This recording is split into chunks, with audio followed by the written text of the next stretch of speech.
Just let me set up the channel. Oh yeah, take your time. Irish clans, and then where's the other bloody one? Yes, no, and where am I going? Oh yeah, there we go. Click on this one. Loading, save. There we go. Is my thing even triggered? There we go. Okay, none of this is. Oh, okay. Well, Mihal is live anyway. Irish clans, land, and everything medieval. Oh, here comes Mihal, Miho. Here comes Miho. Mihal.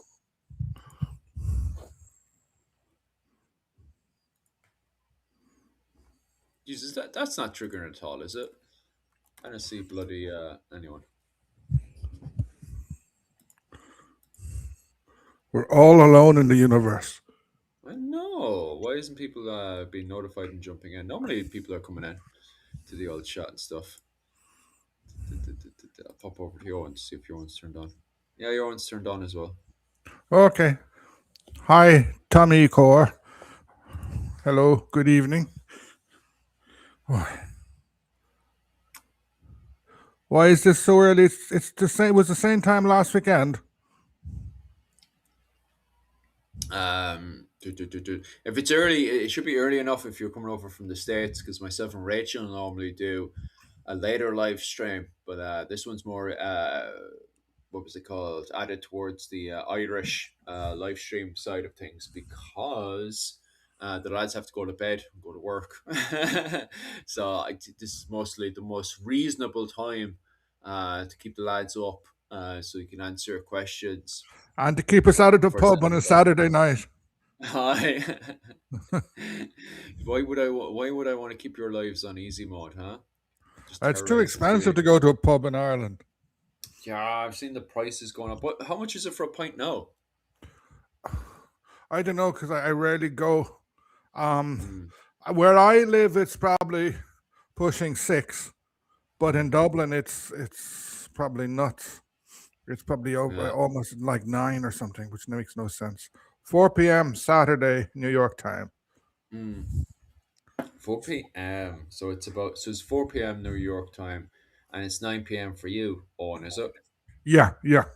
That's about right. 5 hour So difference. 5 hour yeah, difference. yeah, not too bad. So, and then over in Japan, it is 6 a.m. in the morning. Yuck. I think ended up getting about 3 hours sleep last night. Just spent most of the night up. What was it called? Chatting away to the wife. Like we ended up doing that a lot. Like we're between my wife reading books and stuff, and us just randomly chatting away. We end up staying up until about midnight or something every bloody time. Like just talking, just random stuff. Like, and then my wife bitching. You don't have kids yet. Enjoy it while it I lasts. know. Bloody well will. Me all jumping in and out of the chat like there's no tomorrow. We forgot to we were supposed to, did we say we are gonna start off and talk about something at the start? I can't bloody remember. I don't know. I've been running around. Everybody in my family seems to be going to hospitals at the moment, except me. So my mind Oh, well, is that's good. Not good. good for the rest of your family. Good for you though. Oh, I'm driving. I'm driving. Oh well. I'm learning all about how to drive around Cork City. Oh, Woohoo! did you, oh, even better again, like especially in this day and age. How bad is Cork getting lately? It, hello, outrageous. Cork is okay. It's Hmm. until Mallow, until just after Mallow is great, Yeah. because there's 2 lanes, and then you reach the Mallow bypass, and then it's 1 lane.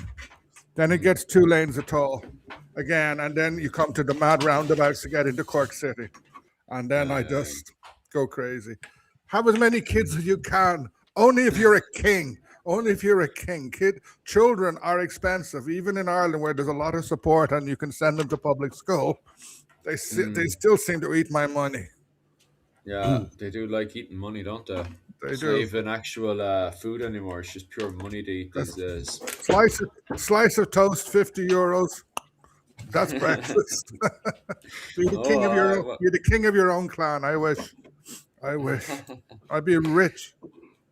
they don't even tell you what to do. They don't even listen to the thing you're doing these days. Mihal, you're jumping in and out like there's no Oh, tomorrow. I see his face finally.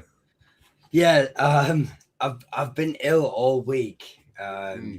and so I haven't been anywhere near my PC. So when I set it all up, it was just all over the place, basically. So I was in the background making sure that the news went live, no problem. Jesus, you sound very bad as well. Yeah, I'm still not recovered. Like, but I couldn't on Wednesday and Thursday. I couldn't even speak. I had Yeah, no voice Jesus. at all. So today's the first day I've been able to speak, and as you can hear, it's a bit ropey. So if I start, if I look like I'm mute, I'm not. I've just probably lost my voice. So how are we keeping anyway? Oh, Grand. alive. Same old, same old. So people have Sloan Roblox. Hi, Free Coco. I think that's how you pronounce your name. So people are saying hello. People are saying hello. Fulcha. Hello. Culture. My other screen's not even working, so that'll be fun. So I've got nothing set up on my side. I'm too busy trying to fix this bloody thing. Where were we up to? What did I miss? I could see you talking, but I couldn't hear you. Just We're talking good. shite, to be honest with you. Hi, Dennis. Hi, Dennis. We were talking about the What's Dennis traffic. speaking about? Since Dennis has come on, we were talking about the traffic around Cork, and Dennis knows that well because he's from Kinsale. Hi, Jim. Where's Jim at? Oh, Jim O'Neill. How you keeping, Jim? Any news with yourself? Hopefully Mihal gets better is right. Yeah, thank you. I've got I don't even know where I put I've got my lozenges for my throat. I've got a warm drink. I mean, it says avoid caffeine and nicotine, but I'm not avoiding either, and alcohol, but it's got Baileys in it, so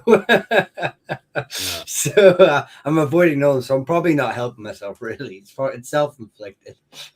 Hi. I spent the day yesterday.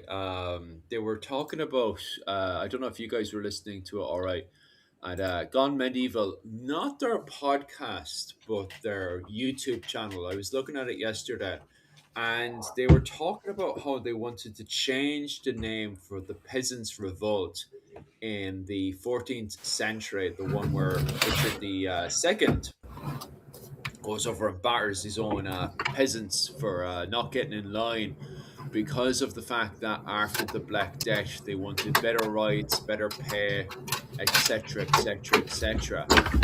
And it's something that we definitely do need to pay attention to on our side because just as that's happening over in England, in Ireland we have the rise of Art MacMore Cavanagh and we have the Gaelic resurgence in Ireland. It's very interesting that we don't have a Barons' Revolt, and at the same time, any fighting that we do have in Ireland is mostly pointed towards the English and the statutes of Kilkenny that were put in place in 1366. And it's interesting how the statutes of Kilkenny gets put in place in 1366, and by 1370 Art MacMore Cavanagh has captured castles, and he's even managed to capture the tribute from Dublin at the same time. And I do wonder, and it'd be interesting to talk about today, the differences as well with the tenants that you see in England, where you have serfdom in England, where in Ireland you have the barons, the Anglo-Irish barons that try to bring in um, serfdom into Ireland, and it doesn't kind of work, does it, Owen? Yeah. Well, first of all, yeah, Mihal, your microphone is a bit too strong. There's all sorts of interference coming in, and Tara, Nerney, yeah, we're all from Ireland. I live down in Kerry in Valencia. Mihal lives up somewhere in the north, Mm. and Philip's from Mallow, I think. Mallow, aren't you? Mallow boy. Oh, Mallow aye. boy. Uh, Mallow. but he got the wrong. He went to Kerry one day and turned left and ended up in Japan. Oh, aye. Yeah, Just went out for a walk. exactly. It happens. It happens. Um, just in relation to barons, the Barons' War, the Peasants' Revolts, Art MacMurrough Kavanagh, I think that shows A, how different Ireland was from Mm. England, and Yeah. B, the incomplete nature of the Norman, the Anglo-Norman invasion, whatever you want to call it.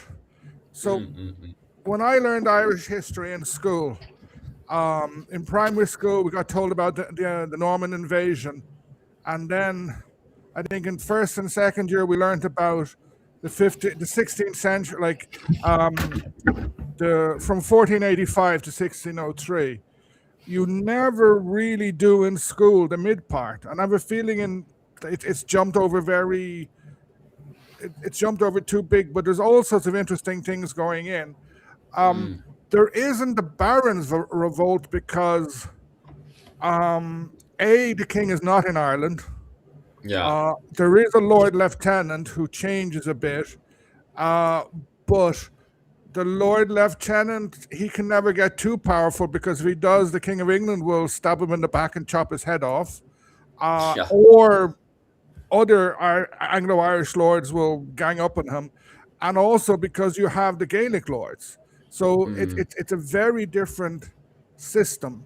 And because there's no monarch, you can't have a monarch who wants to start like the peasants revolt that started, I'm fairly sure, because of a poll tax. He brought in a Mm. poll tax, so everybody had to pay a certain amount, which triggered a lot of people. In Ireland, the English state in Ireland was unable to do that. Mm. Um, so like the English state was never that powerful. Um, it was expanding, it was developing institutions, it was strengthening, but it never conquered the whole country. And the main lords like Butler, Desmond, Fitzgerald, and some of the minor ones always balanced each other out. So Mm. and they kind of were, sometimes they monopolized the actual state itself. Sometimes the state was fighting them. So it was a much more complicated situation. I think a much more interesting situation because English history is just from William until the end. This is me being cynical. From William until the Mm. Battle of Bosworth, it's just one revolt after another. And they say the Yeah. Irish were disorganized. English medieval history is crazy. Oh yeah, 100%.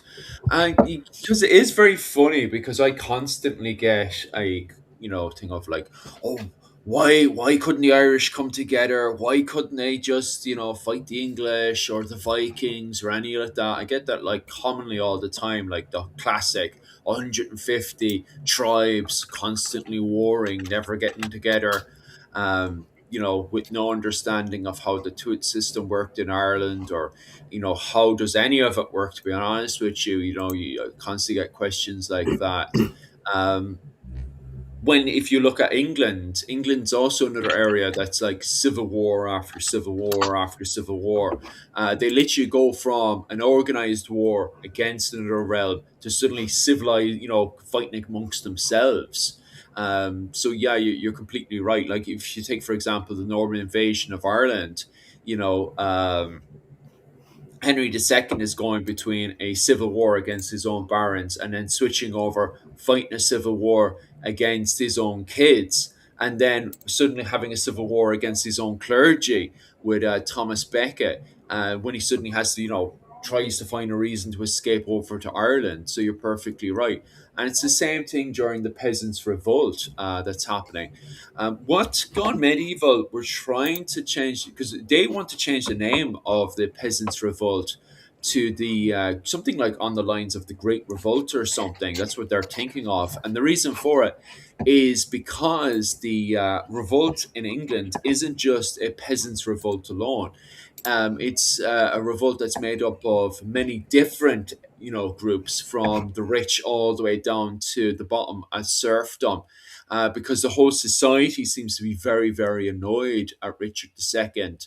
At the same time, Richard II is somebody, even today, like if you're listening to Gone Medieval, you'll know straight away that the academics find it very easy to demonize Richard II. And it was the same at the time, like literally in the era itself. Many people, even inside of Richard II's own court, were demonizing Richard II. It's the reason why he needed to create his own personal bodyguards in his own site, in his own court. And also, on top of that, as well, the reason why his court in London had to move to Chester, the fact that he had so many enemies inside of his own circle, was wild. And you still see it today, like. Yeah, like the, in English history, the English generally, the popular idea, they seem to jump over so Mm, many of these revolts. Like even in the Tudors, mm, the Pilgrimage of Grace, mm. that was massive. If you look at the numbers involved in the north of England, who got involved in this thing, it was basically against Henry's conversion or creation of the Church of England. Mm, There's many tens of thousands, and like Henry was very, very nervous about that, and mm, he was actually lucky in that the the pilgrim, as you can call them, they had this. They kind of thought that Henry wasn't so bad; it's his advisors, and mm, they let themselves be fooled by Henry. He said, "Okay, come down to London and we'll discuss everything." And he guaranteed their safety. And as soon as they came to London, he threw them in prison and chopped their heads off. yeah. If they had been more radical or more hard nosed, better rebels, Mm, they could have split England in half, even toppled Henry. mm, And like the anarchy, the fights against King John, like even after King John dies, this is well forgotten. Everyone said, this all these invasions of England that get forgotten. The mm, French, the French had captured London. The French were bopping around a lot of England. First, the barons against John. Then John dies, and William Marshall manages to defeat the French. I think it's the mm. Battle of Lincoln, though I could be wrong. Never go to London. Good point. Yeah, yeah, yeah. Um, so you have all these revolts, and like I read about them, I find them like they're very complicated. No wonder the Irish never unified, but they were too busy trying to keep up with what the English were doing. It was too confusing. Mm, mm, And I'm not mm. even mentioning Jacobites. Someone mentioned the Jacobites. Um, Yeah, and the Jacobites were quite popular for quite some time because of the what was it, Outlander, wasn't it? Was it Outlander, Mihal, that show where what was it called? It was on Netflix. yeah, I Yeah. managed. Mihal, you've gone all quiet now. You're muted. I muted myself there because I was Okay. typing in my chat on TikTok. Yeah, I don't want my big clunky keyboard. Yeah, the Jacobites, Outlander reinvigorated it, but they've always had an air. But even in the 18th century, they had this air of romanticism about them, and historians will often pro Jacobite historians Mm, would, obviously romanticize their side, whereas the pro British. I'd say pro British is a bit ridiculous because Jacobites are still technically British, but the pro Hanoverian Parliament government would obviously shed them in a more villainous light. Like Scottish history, I think really epitomizes the civilized barbarian. Is it that's the term you used, Owen? Civilized barbarian before, and you know they're really. So it kind of comes in waves, whether that's right back from '95 with Braveheart, or coming back with the Outlander or Rob Roy. That's what a movie. It, Yeah, go, yeah, it, goes, it goes back to Walter Scott. Walter yeah, Scott invents this myth, yeah. and like to a large extent, he invents clan tartans and tartan, etc. And also the myth that the Jacobites were Highlanders. There's a good book. I'm not at my own house. I can't look at it. I think it's called The Myth of the Jacobite Cause. He's a very good historian. He basically shows that if you look at the Jacobite armies in 1745, 1746, the Jacobites had huge support throughout Scotland, and half the army were lowlanders. It Well, wasn't just clans. I will do one better, and say check out my video on Okay. which clans fought at the Jacobites, because I went and researched every laird, bar, you know, noble, everything, any one of status, obviously, because the lower echelons, anyone below an ensign, you know, anyone who didn't hold some sort of rank aren't really recorded. But I went back and I found all the ones that were recorded as being written down as Jacobites, as being, whether that's in government papers, whether that's in other records, and I mapped them on a video where they are, and then I drew a line in the the border of, you know, the Highland line, as they call it, and you can see the you know how separated, and how you would think for something that's meant to be this Gaelic revival in Scotland, this Highland sort of, you know, it's only the Highlands, you would think you'd see the cluster primarily around the Isles and the Highlands, but like you have stated, and like other historians have pointed out, you know, it's quite widespread.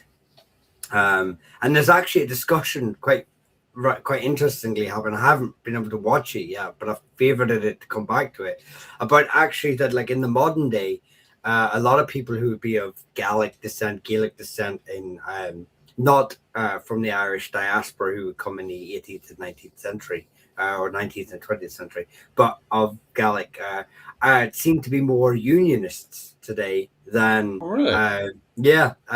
So it's an interesting thing that I want to have a look at and see how it ties up. That's got. I want to make 2 points. First, to answer that, that's got to do with Scottish politics. So the Irish went in there, and they were poor. They were the poorest of the poor, and everybody tended to hate them, especially in the 19th century. And you have, because you had very little at the beginning of the 19th century, there was very few Catholics left in Scotland. And they suddenly go in, and you have this anti-Catholic thing, and most of them would end up in the cities, Glasgow, Edinburgh, poor working class, and they all became Labour voters, in part because the Scots nationalists were very Protestant until the 1960s, 1970s. It was quite a conservative nationalism. And then that changed, that over the last few decades, that has changed enormously. Like, if you look at football clubs, the first Catholic football club in Scotland was Hibernian. And that was Catholic, but I think it was kind of non-denominational. But then, as far as I know, I think it was the Catholic bishop of Glasgow pushed Celtic. And like they like, so in you have Celtic Glasgow Rangers, Catholic and Protestant. In Edinburgh, you have Hibernian, who predate Rangers, and Hearts, which sort of, in a way, they import the sectarianism of Northern Ireland into Scotland. It's an interesting question. And another thing, just because you mentioned about Outlander, I always find it funny, like, yeah, I love reading about the 1745, but Mm, I find more interesting 1645, 1646. You mm, have Montrose and you have the Irish Brigade, and like mm, it's a small group and they do amazing stuff. Um, and like a lot of them are the Irish Brigade are led by MacDonald, who died down near Mal somewhere. He mm. actually he died in a battle, I think Knocknouse, which is in Duhallow. Speaking of Yeah. Wayne, but no one seems to. That's not romanticized. There's no TV series, no documentary. Well, there are a few, but it's really much the poor cousin. Yeah, it is, isn't it? I just want to pop back to one of Caveman's much more earlier comments there, Hall, the one where he says the barons didn't want to sacrifice personal wealth for the king's campaign in France. I kind of like that one because I did a good bit of reading on the Hundred Years' War as well. And it is very interesting that you do see a lack of willingness on the part of the Fitzgeralds and the De Burghs and stuff to deploy over to France. But on the flip side of things, it seems like the Butlers couldn't wait to send people over to France or to, raise big, massive military forces. Like, you're right to say that it did cost a lot of money to raise a military force in Ireland to send over to France to fight in the Hundred Years' War. But at the same time, as Dr. Melissa Shields was saying a few weeks back, it was a great way to show off, I have the biggest sausage on the island, especially on an island that, it was all about who, when you don't have a high kingship and it mostly revolves around assemblies and Irish parliaments. It's nice to have the biggest sausage when you're rocking up to those assemblies, and there's no better way to do it than early on in the 13th century, then going on crusades, and then as you go into the likes of the 14th, 15th century, to raise large military forces to go and fight in France. And I think that was a great way for the Butlers to show off that, hey, look, we have the biggest sausage on the island, than to raise a large, expensive military force and to go off to France to fight, in my interpretation. So, yeah, I do fully agree, Caveman. When it comes down to likes of the Fitzgeralds and the Bergs, they were more interested in what was happening in Ireland, to a certain degree. They also did like jumping over to Spain and Florence at the same time, so maybe it's not completely true. But the Butlers, they definitely couldn't wait to raise a large military force and pop over to France, in my interpretation. Maybe they didn't know as much as other English families at the time, but the Butlers were definitely involved, in my opinion. Right, I'm just want to go. Where was that? So this one back to Cape Ann again. Lowlands and Highlands are equal. Both had great clans. The Lowlands are very famous ones, such as Bruce's Wilson, because I think clan in that context is a very, very. We've already kind of discussed it, and I'm sure we will again. The clan overall is a very modern term, but I think applying clans to the Lowlands is an even more modern, interpretation. I wouldn't personally call any of the Lowland families, with the exception of the Elliots, a clan from the Reaver families. I wouldn't even really class many of the Norman families as clans in Scotland, although some of them would start to obviously operate in that sort of. The Elliots are again another example of that. Would start to operate within that sphere because it's politically, better for them to operate like that as their neighbours do. Using what their neighbours use, the systems that their neighbours use to,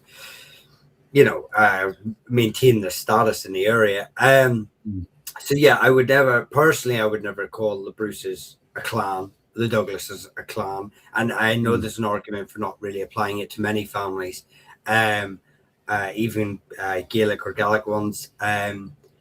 But for I would, they are just dynasties, noble houses. They don't operate the same way as the MacDonalds.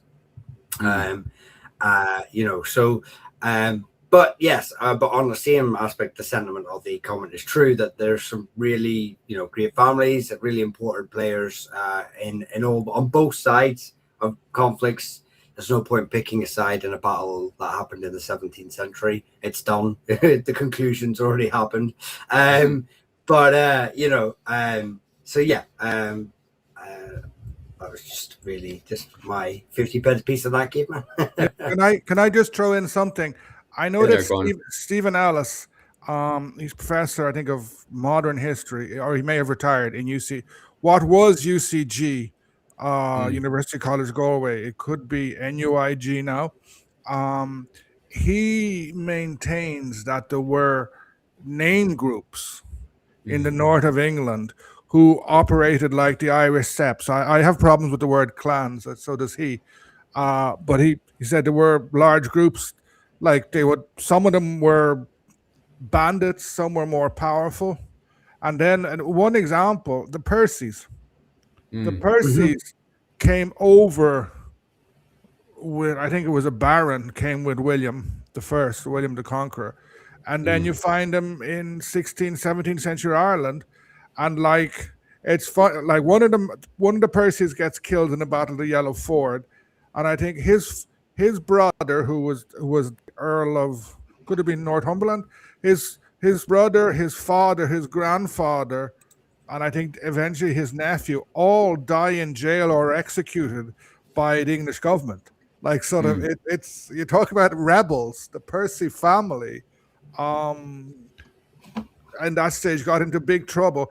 And I have a feeling that there still is a Percy noble family. They Yes, may sir. have died out, and someone may have readopted the name as happened a lot in the 19th century. But it was a kin group the same as Wallace's and Douglas's. I do have a book on the Percys, actually, but I don't know where I've put it. Yes, I have a book on the Percys. Yeah, the family still extant. Some of them still hold titles. Like you say, whether that's a patrilineal line going right back, or whether it's name changes or matrilineal marriage and adopting names, I'm not sure of every line. But yes, no, there's even an argument that a lot in the northern regions that some Anglo-Saxon groups were operating in a similar fashion too. I think really that's not a far-fetched idea, since uh, kind of like most of society, Iron Age Europe was kind of operating in a. We still see similar fashions in parts of Africa, parts of the Middle East.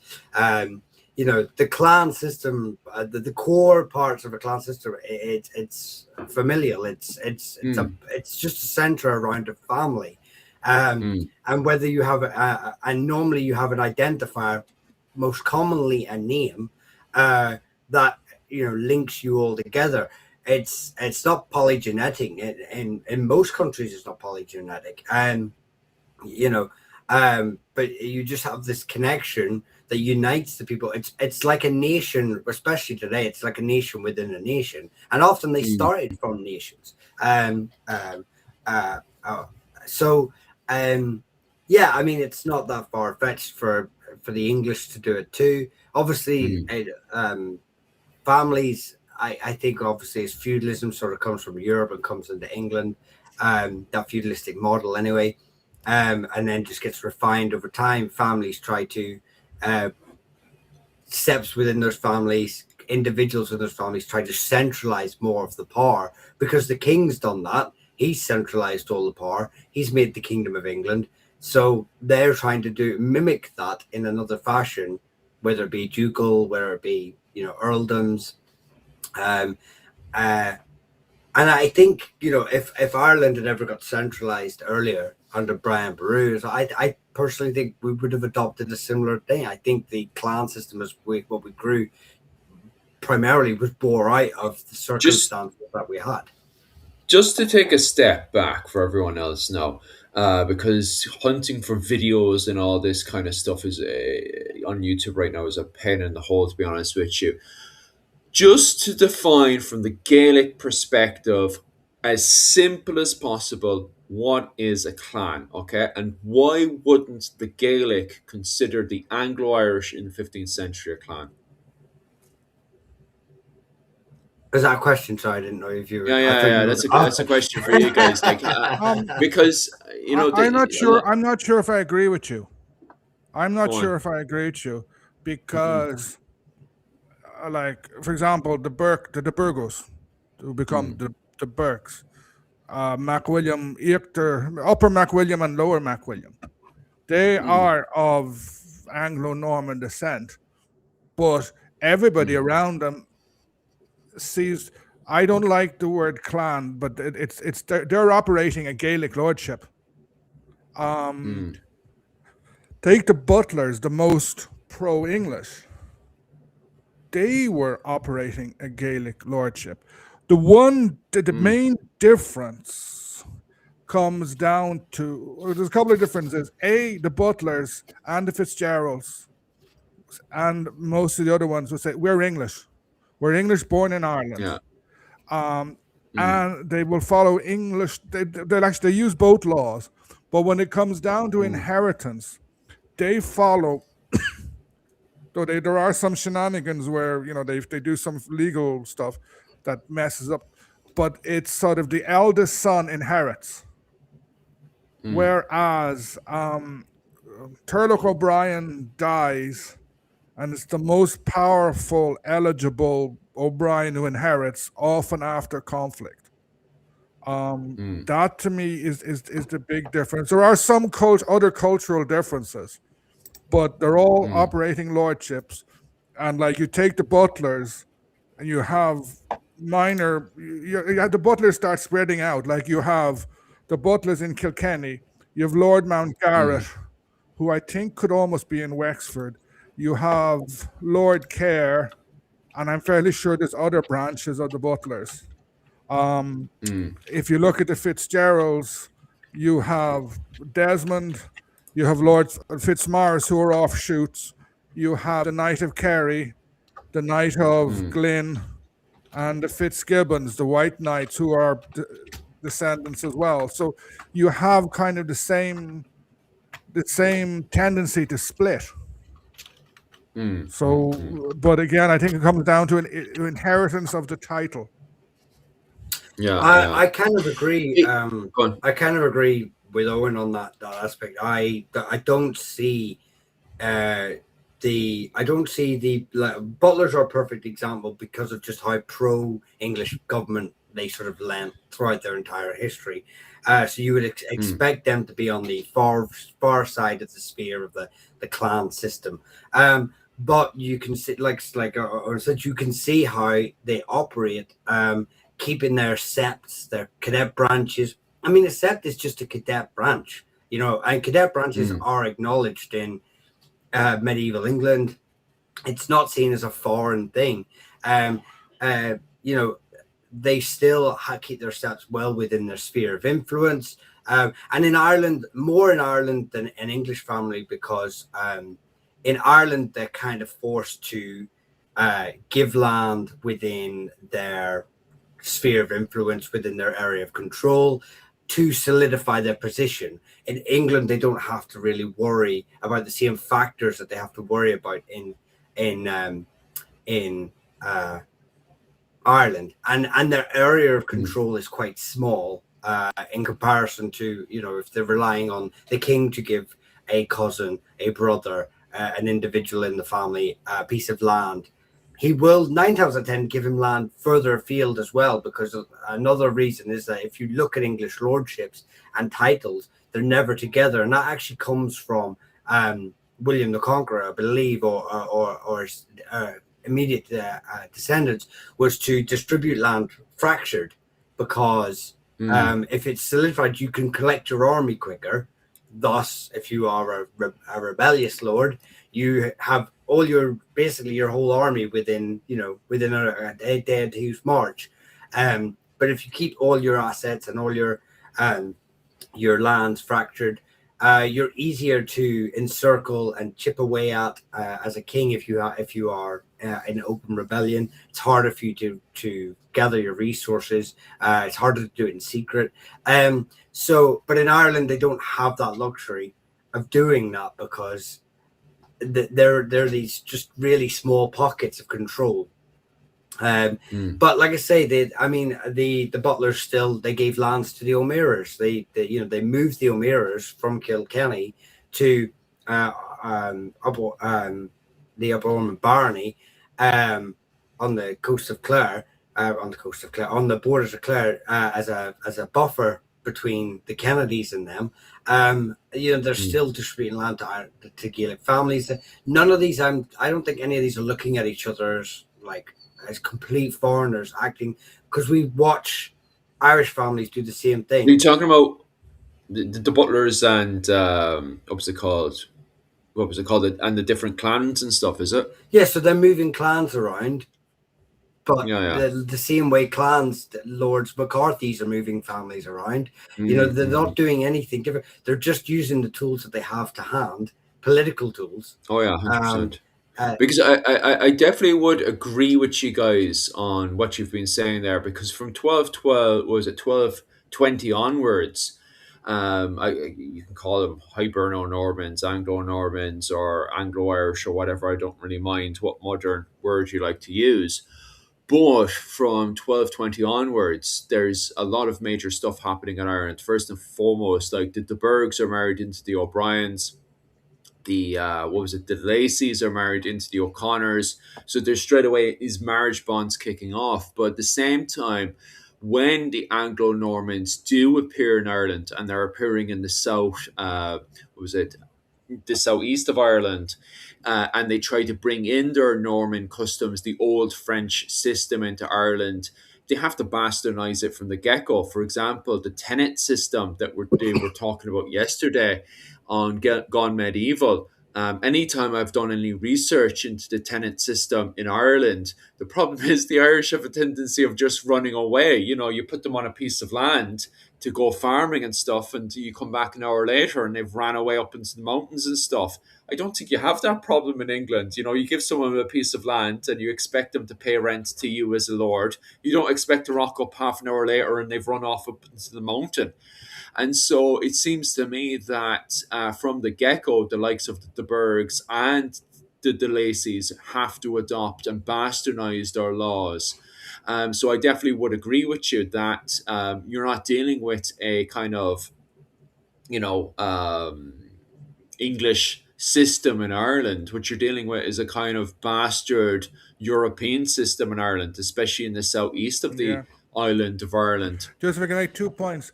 In relation to the peasants, until the 17th century, Ireland had a lot of land. Ireland had a lot of land, and it had a shortage of peasantry to farm the land. So if you treated your peasants badly, they'd do as you said. They'd just move. Yeah.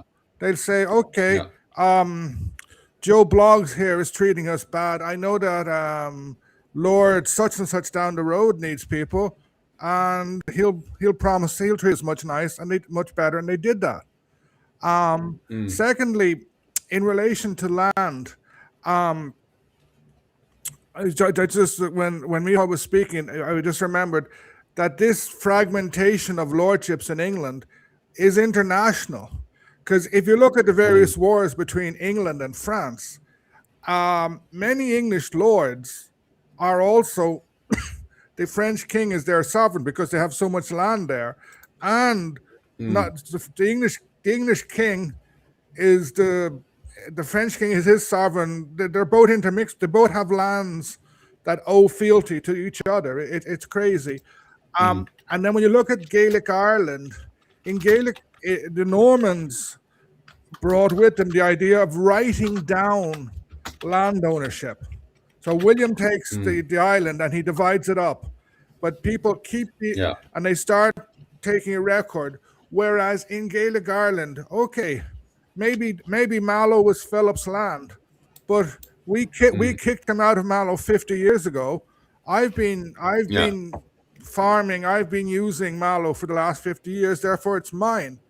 And the English rock up and say, no, look, this guy, he was given the lordship of Mallow 500 years ago.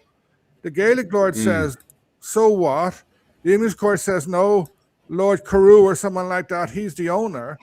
And when English law got more powerful, that creates a lot of problems. The Gaelic Irish, they didn't, basically who held the land owned it. And it could be me today, it could be Mihal next week, and it could be Philip the week after. Yeah. It's interesting times, all right, especially the way Ireland does function. And it's kind of one of my problems, and I've said this a few times on my shorts, is modern interpretation, where people put up maps of Ireland, and it also wrecks Mihal's head as well.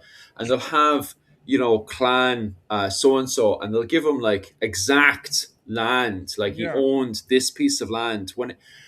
Even when you go into the culture, never mind the fighting, right? So if we hop over to 1250, for example, where you have the English forces in Ireland, we go into, we'll hit it exactly nail on the head, 1257, when you have Brian O'Neill's Revolt and the Tomad Wars, which, by the way, I'm talking about tomorrow over from Patreon. So if you want more detail about this, definitely hop over to my Patreon. But anyway, regardless, if you pop over to Brian O'Neill's Revolts and the Tomad Wars, and the English forces are taking direct land and stuff, and then you have the O'Briens who push back, and you can never tell, especially because of the tactics of the O'Briens, which more revolves around ambushes, quick attacks, constantly raiding. It's very difficult to tell, where the O'Briens are operating, which lands they're occupying. But at the flip side of things, even culturally, and sorry for me, Hall, just let me finish this point here. Even culturally, even when the O'Briens are not at war, because they're constantly cattle raiding and the movement of lands because of pasturing, even when things are peaceful, if you're looking between the lands between the Fitzgeralds, the McCarthys, and the O'Briens, because of pasturing and cattle raiding, even in times of peace, it's very difficult to see who's operating in which land, where, and when. So even culturally, I think there's problems on who's owning what land. It's also I mean, it's well documented in English literature, not literature, English records of who owns land in Ireland, these Anglo-Norman lords. And it's very specific on the areas. It gives the villages that they will own. It gives the regions that they own. The thing is, you should almost not take that for verbatim, because the English are giving land they do not own, they do not control, they cannot get the rents from. I think it's the Fitzstevens, it may not have been the Fitzstevens, but there's records of like the O'Driscolls. They have an overlord. I can't remember. It's like that. It's the Carews, or it's one of the groups. Their name skips me. But anyway, we have records of the O'Driscolls paying rent whenever they first come. They're paying they're paying their rents, they're paying the taxes, and we just see over a 10-year period, 11-year period, it just gets less and less and less and less until they're not paying anything. And there's this big blank spot in the tax records because the O'Driscolls aren't paying them but they don't need to. There's no English lords coming in there to claim them. The County Clare, the declares, they were given Thomond, and but they never really.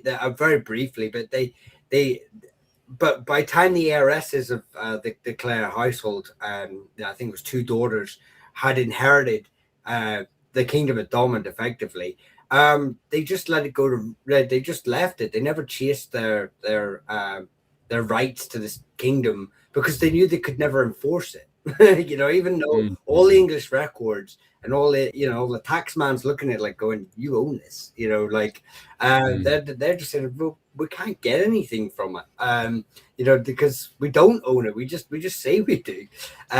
So yeah, it's a lot of, I mean, don't get me wrong, we have an idea on a lot of families give their name to townlands, wider kin groups give their names to tours, you know, and we can sort of get a very brief snapshot image, but it, you know, it's so, yeah, to go right down and go, you know, my family on that field, unless it was, you know, unless the bank's got your deed in it right now, I wouldn't even pay much heed to it. Like, Yeah, there is at the end of the 16th century, because English law is expanding, there are some very good snapshots, especially the Desmond survey, which is basically the Beara Peninsula, Evora, and a couple of other parts of Cork and Kerry. It was a McCarthy Moore lordship. The last guy, oh, what's his name? Donald died, and the English map out. Basically, you can tell who owned what field in 1596, and then you'll see this nice map, and it will say McCarthy Moore. Except of Evora, more of the land was held by O'Sullivan Moore, and then Beara was O'Sullivan Beara. McCarthy Moore was their overlord, but and McCarthy Moore held relatively little land in his lordship. Like, he held a lot of land, but it's not the whole thing at all. So it's these maps that take a picture are problematic, to say the least. yeah, I mean, I've talked about it before because I use maps quite a lot, and that they, you know, no map, you know, it's a very static snapshot of a very specific moment. A lot of them, and even then, it's a blurry one at best. And no one ever, I don't think I've ever seen a map that truly shows Ireland. For, I think if someone had it in them, I think AI might be able to do this eventually, but if someone had it in them, a really good thing to do would be to map every castle in Ireland and then mark who owned it at which time, and then have like a scroller of dates, and then you click it and you could see how the map would change as each family, you know, takes these castles. If you take the long gone Killorglin Castle, Desmond, Fitzgerald's of Desmond built it. It gets burned down by the McCarthys, who then build their own, who then get burnt down by the Desmond. But that's the point I'm trying to raise. You'd have your work cut out for you. It's going on and on. Dennis just asked a question about the Normans in Ireland paying tribute back to the English king. There was a slight problem in that they never made money. Sort of taxation and taxation agreements, like, here, you get this land and you pay the king X marks per annum, but you're in a different island and the king has got to spend money to get the money, and it takes, in the meantime, the king is more interested in you defending the English kingdom in Ireland than money. Ireland never really made money for England until the 17th century. It's because essentially the whole system was corrupt, and everyone was always officially, they would always plead, oh no, we don't have the money. They might pay a bit of tax every so often, but they Why would. have we not changed? Yeah, it's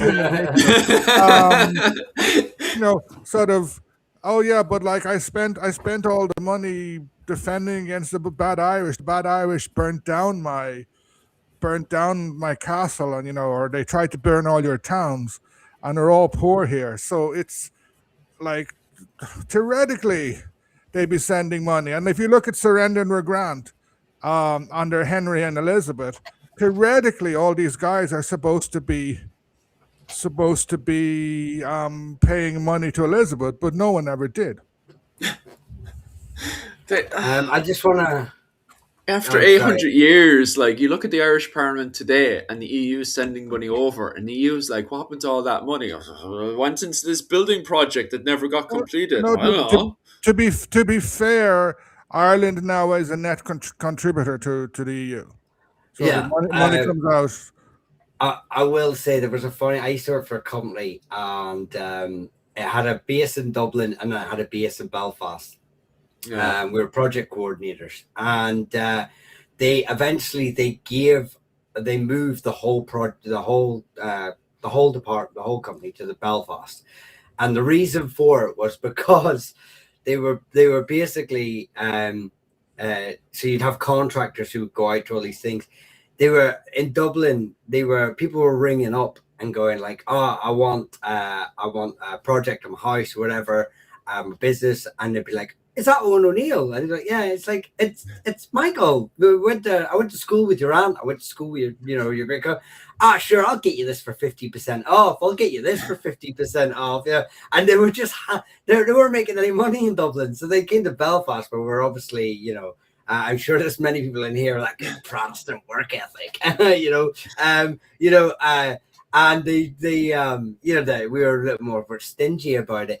But yeah, it's so true, about like you guys down there. Us in the north, we've never been a problem. You guys are the problem children in Irish history. What do you mean problem? At least we get the money. Like you lads are just handing it away. But I will just say, I just got I have my TikTok has been mad for questions here, so Go on there. I just want to like make sure they're not getting forgotten. So Eric Murray was talking when we were talking about wealth anyway, so it's kind of like the Irish are pastoral, and pastoral wealth is in the animals, not the land, which is true. Our cattle were our wealth, not our land per se. You need the land to raise the cattle, to raise and feed the cattle and whatnot. But I do see the point there, and cattle were our lifeblood, really. But there was a lot more arable. There were a lot more crops being grown than people realize.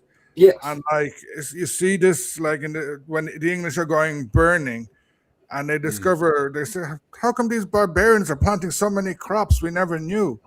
And said, "Well, just look at the state papers from 100 years ago when Lord Deputy such and such passed here." So there were a lot more things, and also another source of income would have been trade, like hunting birds. The Irish were exporting hunting birds, pelts, stuff like that. So cattle were wealth, but there were other sources as well. Herds are mobile, they're easy to hide your wealth. I mean that the cattle there's a lot of cattle. It's quite hard to hide 1,000 cattle. People are tracking that because raiding season's always just around the corner. But to be fair, and it's not just cattle as well. The sheep. There's the monastic settlements are all growing herbs and crop. So yeah, it's a wide variety of farming and it's no different to the rest of Europe. That's a point we raise time and time again. Ireland is really no different from the rest of Europe. We're not this special outlier. Or the savage outlier. Yeah. The problem is, and I've literally screamed at the top of my voice, and stand by, lads, because I've seen a video in the last, well, you guys keep sending it to me over the week, about tribal Ireland during the Viking Age. So I'll be screaming it from the top of my lungs again this week in another short. But the problem is that people don't understand the king group system in Ireland, right? So I've been asking a few innocent questions there to get the boys up and running there. But to be completely honest with you, it really wrecks my head when people look at England and see a civilized, centralized society, and then look at Ireland and get absolutely frustrated because their simple little brains cannot understand how Ireland functions. So therefore, Ireland is stupid. When it's not stupid, you just don't understand how Ireland functions. Ireland functions on the king group system. What is the king group system? The king group system is when you have a clan or tuat or wherever you want to refer to, and it is married and connected into another group, another king group, through marriage alliance, hostages, and also through what was it? Marriage alliances. We have hostages, and then we also have adoption as well, which connects all these groups together in Ireland. During the early medieval period, we have a form of a what was it, high kingship in Ireland. But the problem is then once we go into the high Middle Ages, we have too many families, such as the O'Briens and the O'Neills in particular, who refuse to recognize each other as high kings over each other. So what they do is they have a form of confederation through gift giving or various other means to come together in a form of confederation. O'Neill, you definitely specialize in the late medieval period and Renaissance. How do confederations work, especially going into the 9 Years' War? Um, well, in the 9 Years' War, it's a different sort of confederation in Mm, that there's an oath, and it yeah, has clear ideological, like basically to the Hugh O'Neill and the people, his intellectuals, are actively building a sense of Catholic Irishness, mm, and it starts off as a Gaelic confederation in Ulster. It yeah, starts spreading into North Connacht, parts of Leinster, through the Midlands, like the O'Byrnes and O'Moores especially, and then into Munster, where it was weakest. yeah, Uh, it was the most powerful Gaelic confederation in history because it brought in all the powerful Gaelic groups, with the exception of the O'Briens, minus one or two minor O'Briens. mm, And sort of, it's one of the few times in Irish history you see the O'Neills and O'Donnells fighting alongside each other. mm, Like sort of, but even still, its weakness was like um, Hugh O'Donnell, his cousin Neil Gareth, mm, goes over to the English who are encamped in Derry and saves them there because yeah, he wants to become the the leader there. Um, just in relation to that, yeah, just to derail the question a bit, Jim was asking a question. Jim O'Neill was asking a question about, is holding land different or the same to owning land, which is quite an interesting question because take the O'Neills for example. mm, I'm ensconced in Dungannon. I'm the Lord of Tyrone. I will have some of my own land, which I inherited from my father, whatever. While I'm Lord of Dungannon, there is an area, I think it's called O'Neill land, a townland or a half barony, which Yes. is which is the land for whoever holds the position. And then I might campaign. Maybe the O'Rourke's annoyed me. I'll run mm, into Breffni, and I might take that land. Or maybe one of the minor O'Neills annoyed me. I might like Coombridge, which is now I think where Shane's castle is. Very important. Hugh O'Neill killed that O'Neill and took it over mm, himself. So I'm holding the land. I get the money. It's mine. Legally, it's not. mm, But in Gaelic law, possession is very, very important. Sort of. But when the Lord dies, the next Lord Dungannon or Lord of Tyrone, he won't own the land that belonged directly to me. mm, It's a complicated system, and Yeah. then the O'Rourke could rebel and take back that field. mm, Sorry, Michael, go ahead. Yeah. There was also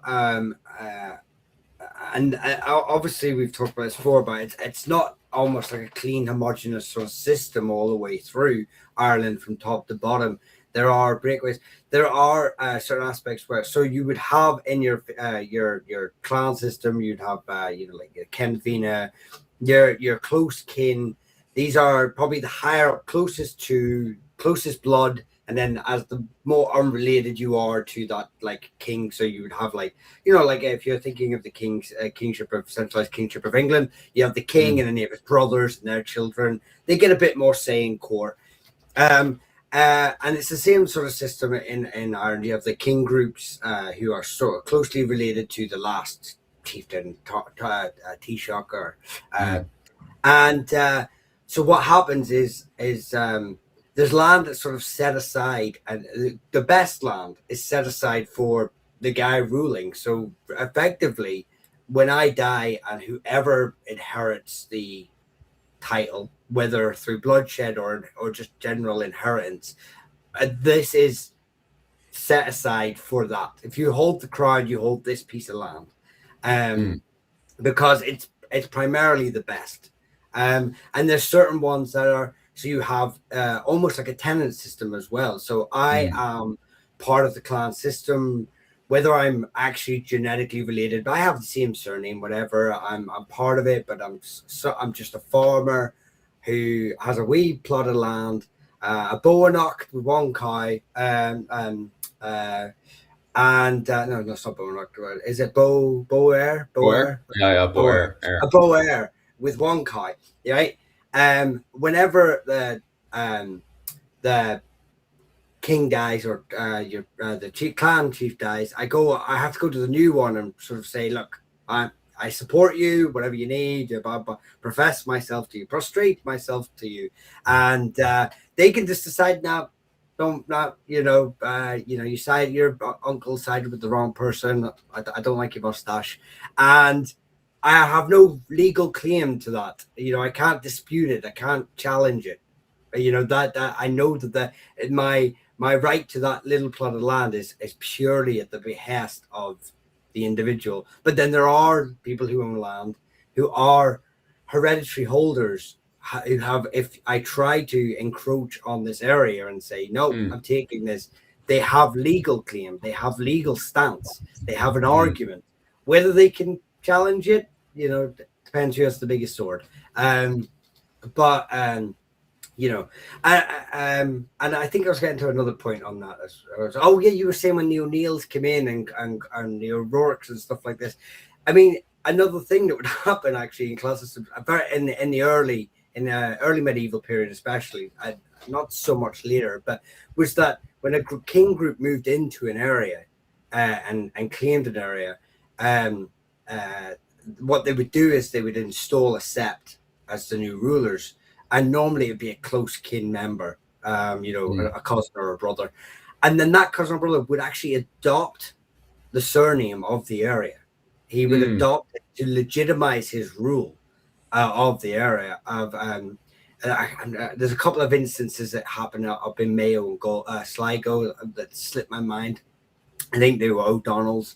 O'Donnell's. They never got anglicized to O'Donnell, but regardless, you use that sort of to legitimize your position. So you become part of, you adopt that surname, you sort of to lay claim to the land. So it just shows, and families went ahead with that. People just accepted that. So it shows there's a lot more fluid. There's not this just rigid law. People like to envisage Brehon law and legal right and claim as very rigid, but there's a lot of flexibility there if you know how to work it, or if you are strong enough to bend it. The last word is pronounced. Which word is that again?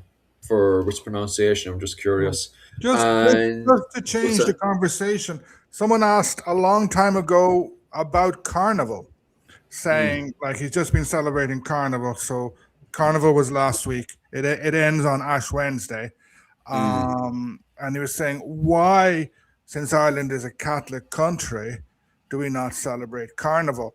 My answer to that is I think it was originally Mediterranean. Big time. Like in Ireland, we always mark the beginning of spring with around St. Bridget's Day, Carnival, Shrove Tuesday, etc. Shrove Tuesday, which is the Tuesday of Carnival, was important, but it's like if you go to Spain, if you go to Portugal, the Mediterranean of coast of France and parts of Italy. That's where Carnival starts. Then it's Mm, brought over to Latin America, and in the last couple of 100 years, it's expanded big. But I have a feeling if you went in 1500 before Luther, so all of Europe is still Catholic officially. mm, If you went to England, if you went to Scandinavia, if you went to Denmark or the Netherlands, you're not really going to find Carnival. Where you'll find it mm, is maybe it even started with Provence, the who started all that stuff about King Arthur, etc. Sort of, mm. I think it starts in a much warmer climate. Yeah. I think, and the problem is as well, even if there was a form of carnival that got brought over from Spain over to, the likes of Kerry, Cork, that region around there, even if it did happen during the period of Desmond Fitzgerald and the Ricartis and stuff, and how they were trading into Spain and Florence and stuff, even if that did get brought over, I reckon by 1534, and definitely by the time Cromwell kicks over, all that culture would have been booted out of the areas, in my Yeah, you opinion, still because have of like the. bonfires at Lunasan jumping Mm, over and some other traditions, a lot of local yeah. traditions. I Yeah. think Carnival was very localized. Mm, It's spread a lot in the yeah. last while. The way Halloween has spread Mm, and Christmas has spread. So yeah. it's become thing. And then someone also asked about the martial curse. And I Mm. know no, down there someone says, what about the curse of Marshall?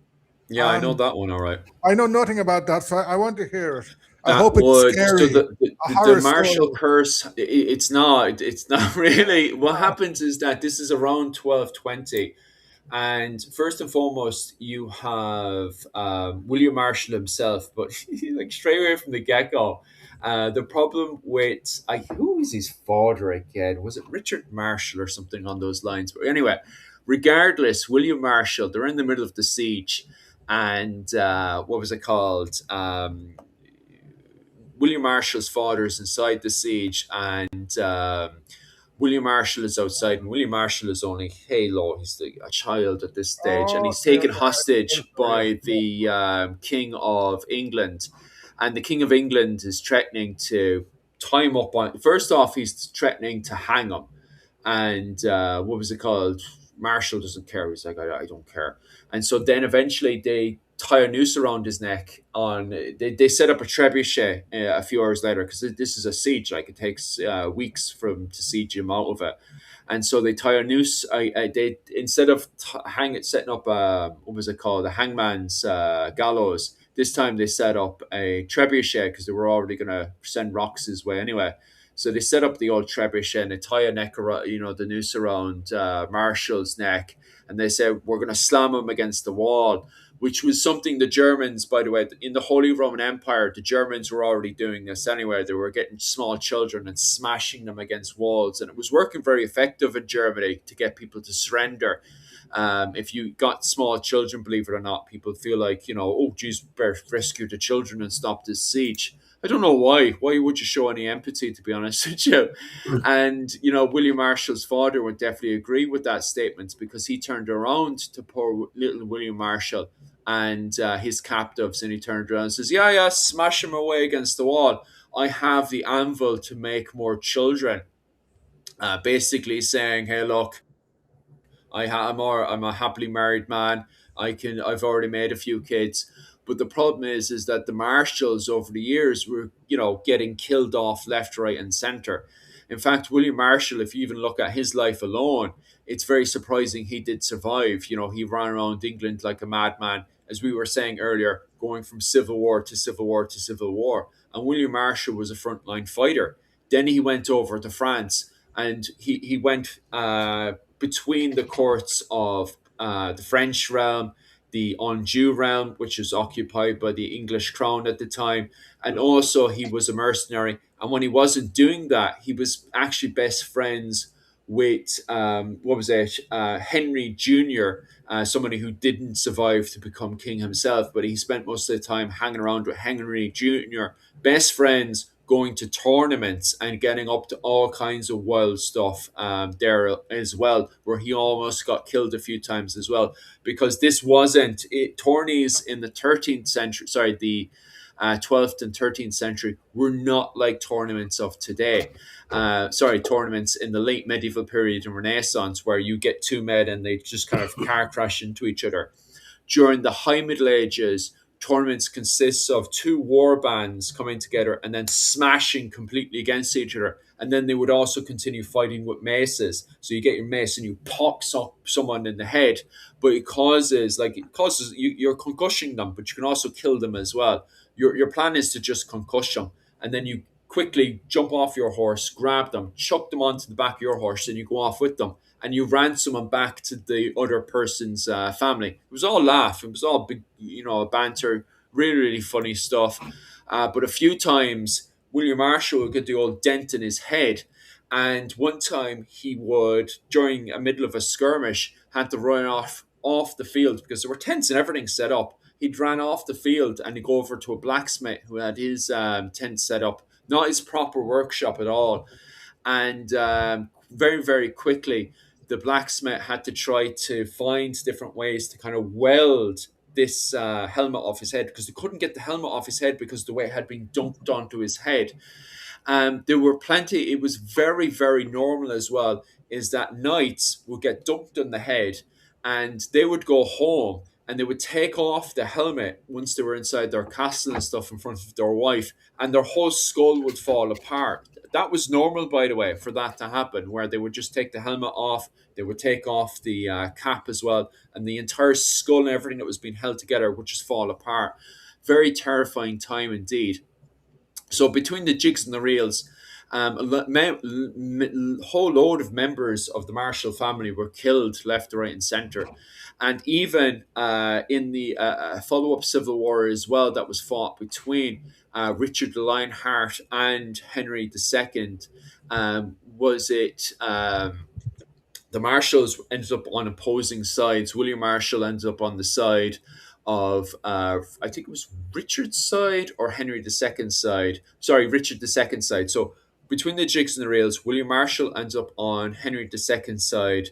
And it was, what was it called? Marshall's brother, who actually owned the land, was on the side of Richard the Lionheart. And his brother ends up getting killed in this. They end up not fighting against each other in any battle or skirmish, but his brother ends up getting killed, and he ends up inheriting the lands, being the lone surviving marshal. Then he goes over to Ireland, where he marries Isabel de Clare, and he kind of gets into the clique of the kind of Hiberno-Norman clique, or whatever you want to call it, away from the English clique, especially when King John had taken over. The problem is there again is that King John, his court was divided into various branches, and the Hiberno-Norman branch was kind of de-clicked away from the English clique at that point. Because, I guaranteed most of you guys here probably think to yourself, that the English clique was very much in with the English court and stuff. It wasn't at that point. They kind of had their own clique inside of Ireland. But between the jigs and the reels, there ends up being further fighting, like years afterwards. William Marshall has passed away, so on and so forth, and Richard Marshall had taken over. And there ended up being a dispute between Richard Marshall and the de Burghs over Limerick. The de Burghs had married into the O'Brien family, so the de Burghs reckoned that Limerick belonged to them, especially since they had spent a lot of time protecting the O'Brien family. However, there were branches of the O'Brien family that didn't like the de Burghs and didn't like the way that they were behaving in Limerick, so they sided with Marshall's family. Also, at the same time, the Marshall family had also gone to war with Richard III as well at the time. So they were already sort of excommunicated from England as well. But between the jigs and the reels, it says there was a battle that was fought. I don't really know if there was a battle or not, because looking at the numbers, it was like, 10 knights versus 10 knights. I didn't see any form of kerns or anything as well in the battle. So I reckon it was more of a skirmish. But between the jigs and the reels, anyway, Maurice Fitzgerald, the first Lord of Offaly, ends up killing Richard Marshall. But because of a lack of children being born in the family, and also the fact that they were constantly being killed, it's there where they start referring to as the Marshall curse. So eventually they all end up dying off, and the butlers end up taking over most of their lands from the Jigs and the Reels. Yeah, I think he was married into the Butler family, or some of his descendants were. And you Mm, forgot yeah. his little side gig on the Crusades. Boy, what happened in the Crusades? I know he did a Yeah, he small bit went as off well there, like over sort there. of. I made a video about him in Ireland last year because I was in London and I wandered into Temple Mm, Church, and I there yeah, where he's buried and one or two of his sons are, and you can see the effigies, and it yeah, mentioned Strongbow, and I said, hold on yeah, a second, he's related to Dermot of the Foreigners, sort of, yeah, yeah, which is kind of well hidden in the display there, but it's yeah. he's a very interesting guy. It's actually hilarious because he's considered in the time period itself. He's considered one of the greatest knights who ever Yeah, that was lived. his subtitle. But That's what his yeah, subtitle, yeah, or whatever you call it. it's very funny because the English, and even today, the English get proper worked up about it. I was winding them up a few weeks ago, but the English actually hijacked him at the last moment. He died and passed away in Ireland, in England, because he was trying to run the administration over there. Because between the jigs and the reels, it ends up it's the Hiberno-Norman link that has to go back to Ireland, what was it, England, and try to secure Henry III's place in London. I suppose they wanted a sort of a puppet king, but ends up backfiring on them later on. But regardless, William Marshall passes away in England, and just as he's passing away, the English quickly by the way, he dies in the arms of Isabel de Clare, right? So, just as he's passing away, he's in the arms of Isabel de Clare. They're all crying and mourning. The English quickly grab him, right? And they start to, what was it called? Quickly chuck him into a casket, and they start parading his corpse around the south part of England, with a big parade and everything, like the greatest knight who ever lived. And they start from that point onwards, they start re editing him to the greatest English knight who Yeah, ever lived, although he hardly spent any time inside of England yeah. whatsoever. He spent most of his life actually in France. Go I was on, going to fare say on. that. What was I going to say? Yeah, he. I think he became a Knights Templar on his death or something. Mm, Um, yeah. but if you go to Temple Church, which I recommend, it's a bit strange, but it's a very Mm, interesting thing because he is very mixed in with Magna Carta. So mm, King John signs Magna Carta, he's forced to sign it, and then he basically says, "Oh, my fingers were crossed, so that doesn't count," and that restarts the mm, fighting. And when he dies, Marshall reissues Magna Carta with something added onto it, mm, and I think he reissues it a second time. So Magna Carta would have been nothing, but thanks to Marshall, it becomes something big, and then it's become a big propaganda element to the mm, English and their mm, constitution that doesn't mm. exist. Yeah, a comment section as well. A good few of the comments. Yeah, another few people have as well. Caveman have been telling me all week. All week, people have been bloody sending me messages and everything. I'll try to give a watch today or tomorrow. The Knights of the Seven Kingdoms. Everybody's been bloody telling me to watch that as well. So I'll try to get a hold of that. I was meant to watch a bit of it tomorrow. What was it? Not tomorrow. Yesterday, and I forgot to do so. So I'll see. I said it to the wife that I'll give it a watch because there's Irish weapons and swords and everything in the new Game of Thrones show. So I'll try to watch it. Oh, It's the Knights of the Seven Kingdoms. because Everybody's been telling me I'll watch. Go the on. guy is a former rugby player, and Mm, I think he's Connacht rugby, and he played for yeah, Ireland a bit. And then I was with my mother watching the Ireland England game today and a bit of the Scottish Welsh game, and it yeah, sounds a little bit like what you were talking about the joust. yeah. That's what it was. But it was No all one's banter no anyway. one's head comes off, but Yeah. What was this one off Caveman as well? The Declares, the De Burghs, the De Lacys, and other Norman families all intermarried into the point where names didn't really mean anything. Even with the Gaelic dynasty, many, if not all, were married into one. It's a funny one because it was your doctor that's down in Cork, Edward Curtis, isn't it? Dr. Edward Curtis, isn't it? The one that's in University College of Cork. He makes the argument of Anglo Irish, and the reason why he makes the argument of Anglo Irish is that it is true that the Hiberno-Normans or Anglo-Irish or whatever you want to call them, they do intermarry amongst not just themselves but also between the Gaelic as well. But they always, their eldest child always marries into either the English court or the French court, or into Italy or Spain or whatever. So they did. It is true that they did intermarry amongst themselves. But Edward Curtis, Dr. Edward Curtis, or Professor Edward Curtis in University College of Cork, did highlight the fact that they did always marry their eldest off to different, overseas and stuff. So that's definitely something to make note of. Owen, you look like you're pondering there on something. No, I'm just trying to read. I'm on a small laptop instead of my normal because I'm not at home, and I'm trying to read. I'm trying to read the comments. Was Ireland going there, Mial? No, I was just some of the questions on TikTok here. So, I'm gonna. This person's saying I'll do this one first. So, I'm curious about the Cowries. I have a few choice words about the Cowries. My words are probably worse than yours. Yeah. I have to hear about this because I know nothing about. Where are they located? Well, so the Cowries. Well, I mean, to be fair, the originally it's like the Caron, the Caroom. They're primarily, I think they're sort of they're sort of around with the Fitzstevens and the Cogans in Cork. They have more manors in Cork.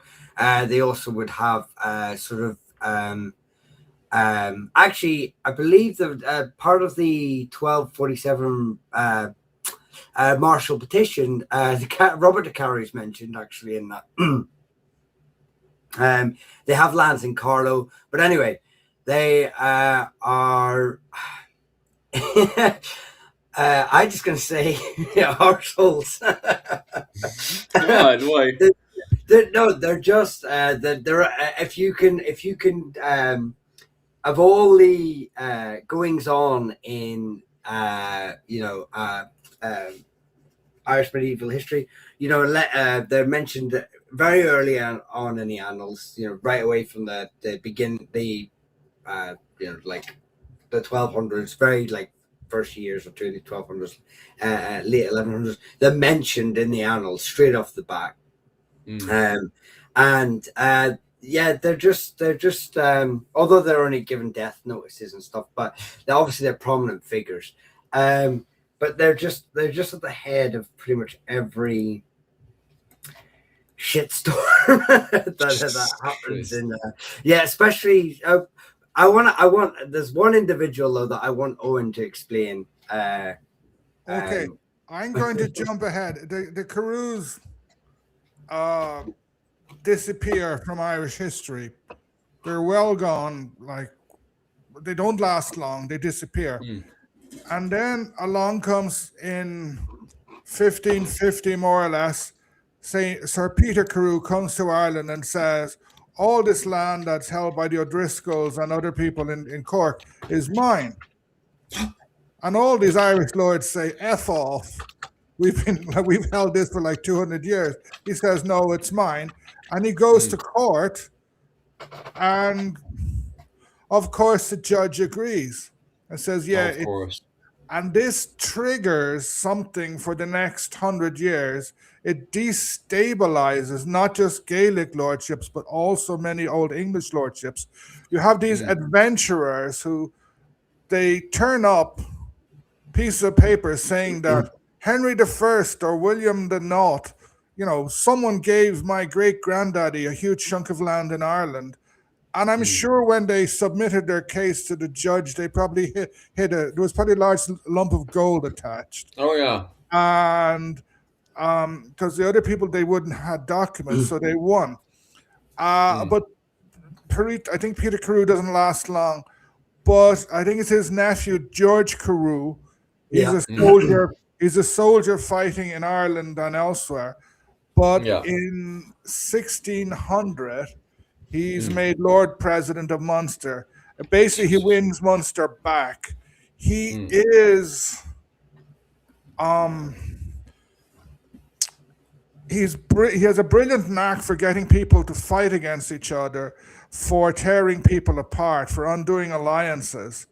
Um, in when As a soldier, he wins he beats all the guys in Munster, but he was sent out to stop Hugh O'Donnell joining up with the Spanish, and his troops are in front of Hugh O'Donnell's, and he goes to Cashel for the night.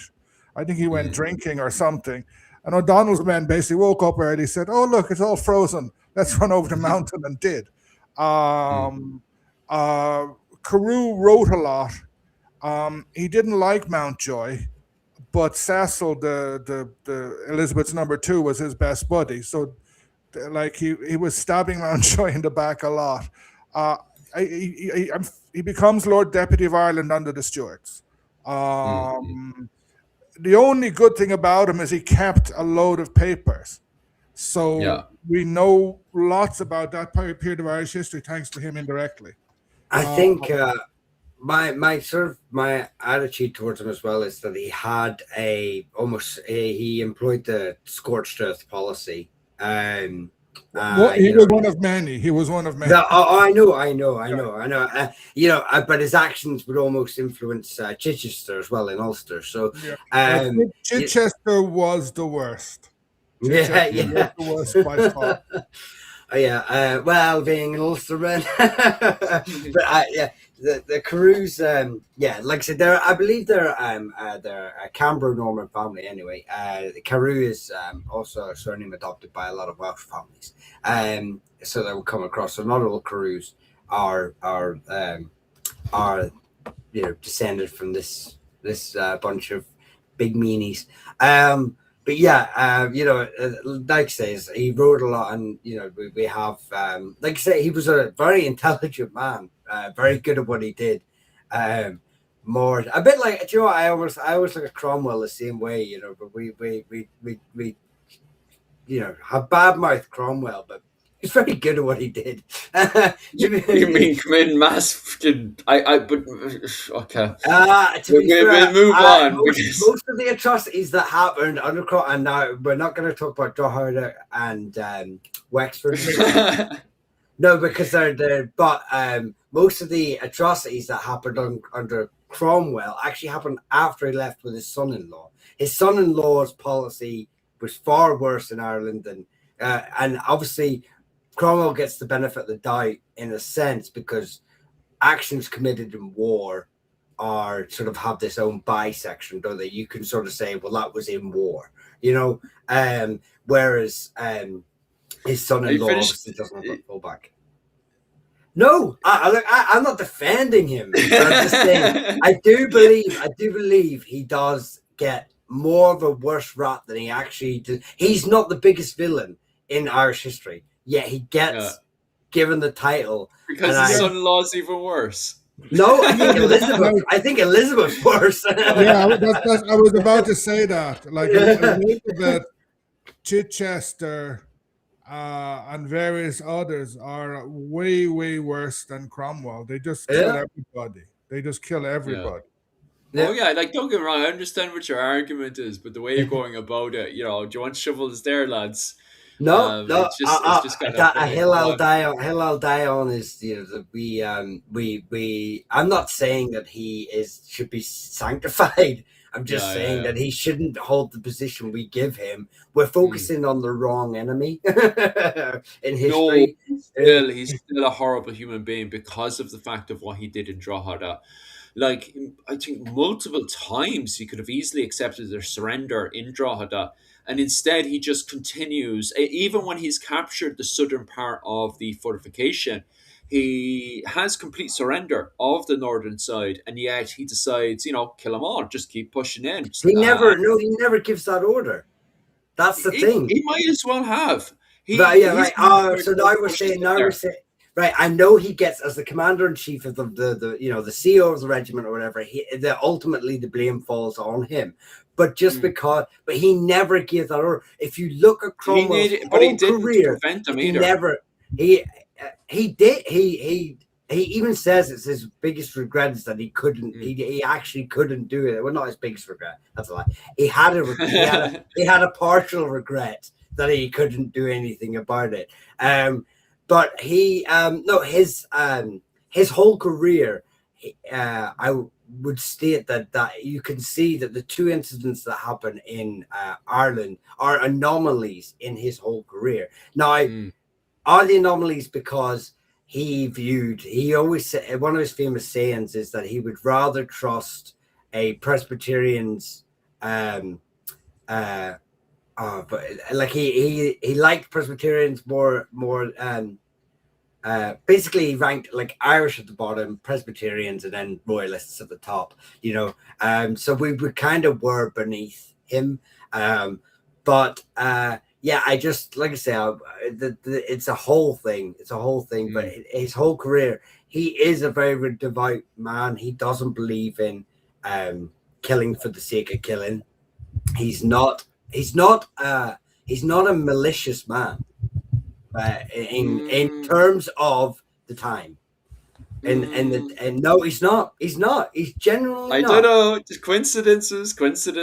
Oh, it was a mass genocide. Not my fault there. I wish I had lots of regrets, He never went out to commit genocide. It was never his intent. That's what the Americans also said, He hung soldiers who committed crimes in Ireland. Hey, Andrew is hanging right now, I'm just saying. Just saying. God, I can't bitch know about this. You see, I agree with the comment section. What the comment section is turned around, it says Cromwell was just out for brutal revenge, and the people of Drogheda and the Royalists. Yeah, 100%. He woke up that morning and was like, "I'm going to commit most of the soldiers who were massacred in Drogheda were English. Yes, true. Yep. The commander was an English royalist, sort of. See, one thing, like, I don't like Cromwell, but I understand where Micheál is coming from. But people forget the context. Yeah. War began in Ireland in 1641, and it goes to 1652 to 1653. When Cromwell comes in, it's the first invasion of Ireland where his soldiers are very well supplied. So, and like in Germany in the same period, I think in parts of Germany, 30% of the population die. Like if an army marches through your area, there's going to be increased disease. There's going to be increased crimes because soldiers commit crimes. They're and in those days, soldiers are brutalized and they brutalize people. War is bad for you, and it spreads disease. Much of your food will get robbed, and constant warfare has had a very bad effect on the economy and on the agriculture. And then, yes, he does commit atrocities, and then but like the atrocities are exaggerated, especially in the 19th century. But I think he's singled out because he was very successful, in part because Ormond was such an idiot at that stage.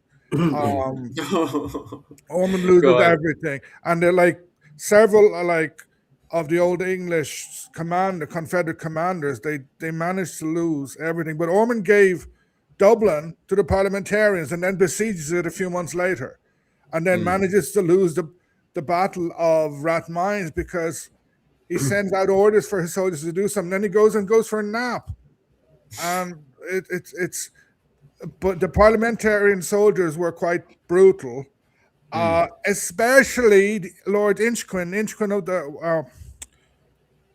of the burnings, I think it was, or was that in the following war.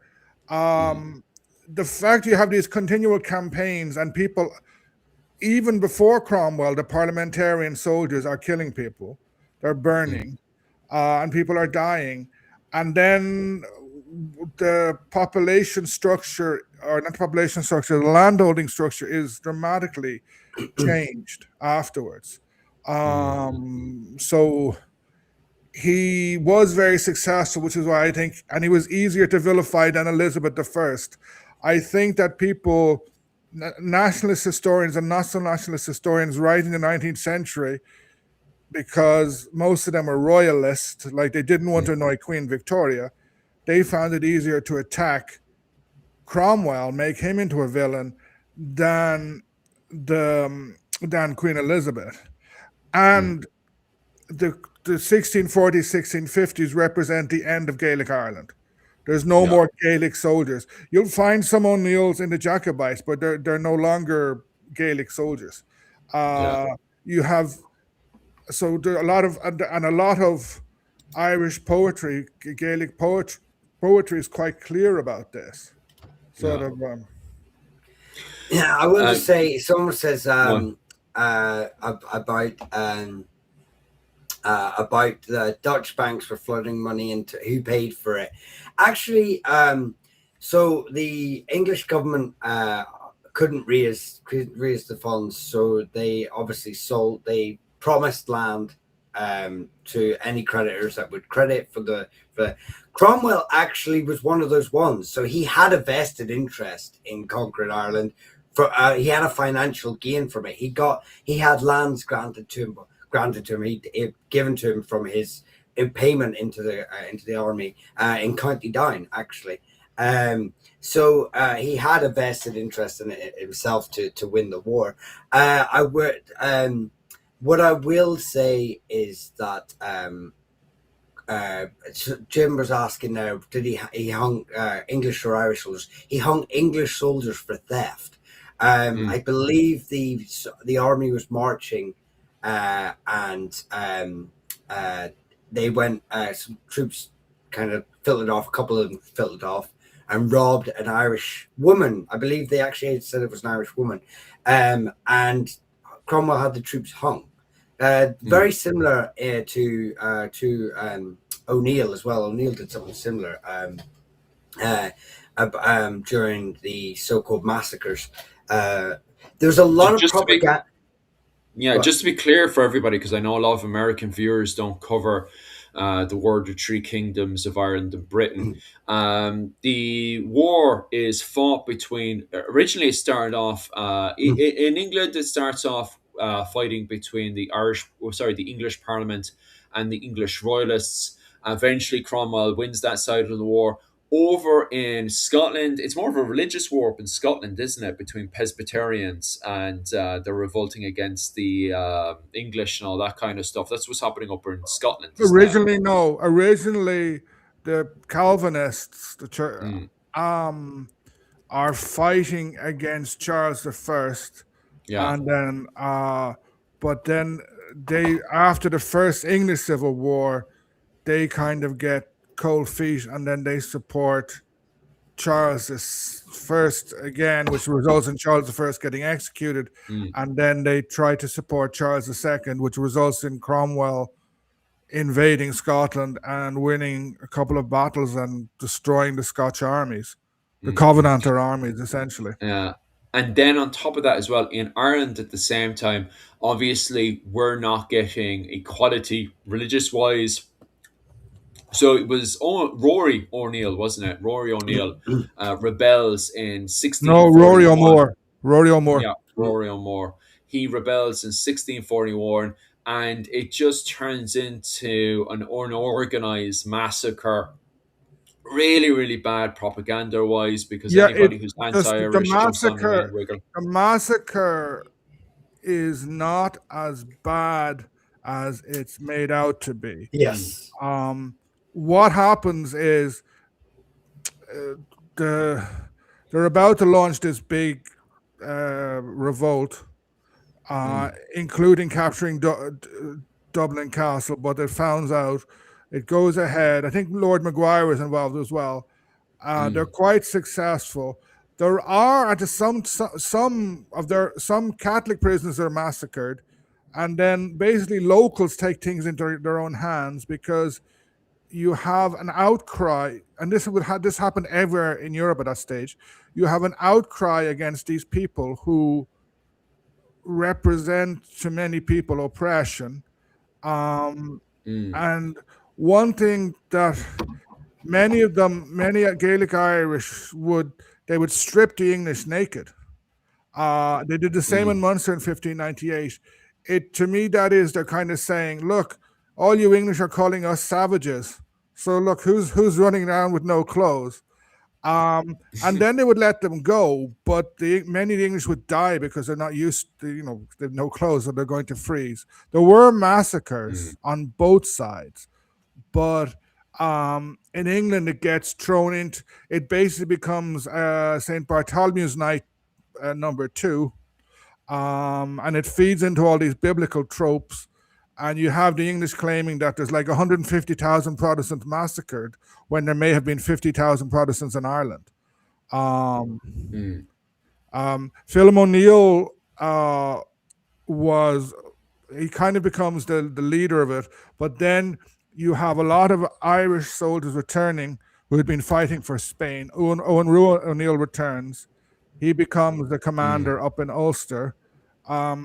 Preston, who I saw was mentioned, comes. He doesn't like Owen O'Neill, and he's good for sieges because I think he captured Duncannon Fort in Waterford. But apart from that, he's crap, and a few other ones. Someone just asked about Portadown. Yes, there was a big massacre. I think that was the main massacre in Ulster. But again, I think the numbers are a couple of hundred. Yes, so I will just like chime in here about the massacres. The massacres, like you say, are very tit for tat. Not only that, but at the time, the massacres aren't happening as part of the wider Confederacy's policy. A lot of these are rogue elements, local feuds, local angry, displaced clanking groups, whatever, individuals, families, retaliating. They're not part of the wider, let's just say, the other side of the argument. They're not part of the other side of the army. And in fact, they're very quickly, the Confederacy and all realized that these rogue elements, I believe it's Maguire's, I think it might be Maguire's who are the ones doing it. Very quickly they go, we need to nip this in the bud. Because you got to remember when the first sort of Ayers Rebellion happened, the first year is chaotic. No, there's no real organization because you have a lot of groups coming up from it. But not only that, the Protestants that flee to England, back to London, a lot of them are obviously they're wealthy anyway. They're over here and they have connections. They flood the pamphlets, London full of pamphlets, really like over egging the massacre against Protestants, not mentioning any other things. Protestant massacre porn. Yeah, and not only that, then can we get away with that government? The government then get hold of this, and obviously a lot of people who are doing the pamphlets are connected to the government, and they use this again. They need to use it. They end up using this as their war cry, so they really pump it out and really egg it on, because this is actually what they first tried to pin the whole invasion on. Not some justification to reclaim what was theirs. It's literally like retribution and revenge for massacring our innocent, Protestant kinsmen. And so yeah, it's a real it's really overhyped. I would anything you would sort of read on that.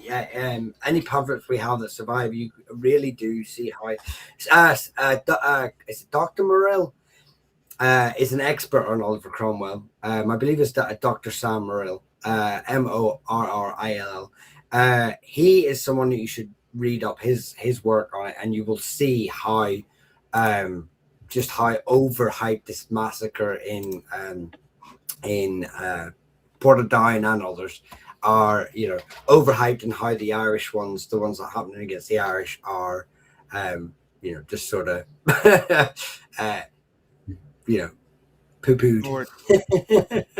And then after that, you have another 7, 8 years of war. The Irish have some success. The best success is the Battle of Benburb, which is very interesting because essentially it's a Gaelic Ulster army fighting in the Spanish fashion, fighting against a Scottish army who are led by veterans of the Swedish army, so Gustavus Adolphus, and the Spanish tactics win. But the Rome sends a papal nuncio who does more harm than good. There's all sorts of dancing of armistices and alliances, and essentially the main leader of the rebels is Ormond. The royalist is Ormond, and although he's good at alliances as a military commander, he's absolutely crap. And then people are switching sides all along. The parliamentarians are given Dublin by Ormond. Then Ormond is campaigning against them. He captures at this stage. He captures Drogheda, I think Trim Castle, several other places. Then he loses Rathmines, and then. So because of the loss of Dublin, Cromwell can land there. And then things just go crazy. Owen Roe O'Neill dies before he can fight him. His nephew, I think Hugh, does quite well against Cromwell in Clonmel and Limerick. No, Limerick is against Ayrton, the son-in-law. But then there's the crazy thing. There's Owen O'Neill's army is largely intact. And they meet, and among the soldiers are Owen O'Neill's son, who is a Spanish veteran, and some other guys. And they choose this guy, Eber MacMahon, who's a bishop and has never fought. And so there's a place, Scarfollis, I don't know how to pronounce it. It's in Donegal. It's a very important battle, but completely forgotten. So basically, the Ulster army is in a good position, and MacMahon insists that they go somewhere else, and they get completely massacred. Owen O'Neill's son is captured and then killed, and the Ulster army is wiped out. And then you just have a guerrilla warfare for the next year and a bit. So here, I will just add to then again. So after the warfare, I have a historical map hanging on the wall here at my house that shows the massacres and seizures in Ireland from north to south, east, west. Now, massacre is a word that gets thrown around quite a lot, a bit like genocide and stuff like that. It gets thrown around, probably not where it needs to be applied. And don't get me wrong, it's not to underestimate civilian death and whatnot, but massacre really has it's really vocal, but it's it doesn't really give a clear detail of what's happening in the area. But I will just say, we were saying about confiscations and seizures, actually the famous attribution to Hell O'Connick is attributed to Cromwell, because it happened under his tenure. Actually, he was against it. He never agreed to he didn't want to displace the Irish populace to end up putting them to Connacht and confiscating all the lands around. Obviously, he wanted to confiscate as much land as he could, but he was really against to Hell O'Connick. Again, it's not him. People don't attribute enough blame not only to his son-in-law for later acts, but the government at the time as well. He was some of his policies and his defenses could be seen as protecting Ireland from the worst of what was trying to come out of the government, at the time. No, I have to disagree with that one there. He was a stalwart defender of stopping the worst. Not saying what happened. The worst. He was against Hell or Connacht. He was against that policy. He was the gateway to a lot of this stuff. Even if his name, right? Hold on. Even if his name isn't on it, he was the gateway to a lot of stuff. Sorry, I'm trying to hold up a book. It's called Age of Atrocity. I bought this book in hardback about 15 years ago, and when I moved back to Ireland, it went missing. It's finally been republished as paperback, 25 euros. It's Age of Atrocity, edited by David Edwards, Padraig Lenihan, and Clodagh Tate. John Morrell publishes in it. It's a very, very good book for that period. It specifically is looking at who killed who and stories like that. I would recommend it. Just because it's time to wrap up, I just see Frank Barron has asked a question. I heard the Gaelic lords adopted a Gregorian calendar early, which caused some confusion. Is there any truth in that? Yes, there is. They did, because it was a Catholic thing. They adopted it more. So there's a 10-day difference. Many people say the Battle of Kinsale was fought on Christmas Eve, 1601. It wasn't. It was fought in 1602. Except there's another confusion. At that time, for the English, the year didn't begin on the 1st of January. It began in March on Ladies' Day. It's quite confusing. Like you're reading historical letter, and it says talking about Kinsale and says January 1600, and you say, hold on a second. Oh my God, he means 1601. It is quite confusing. The English only would go with it 1700 and something. Happy days.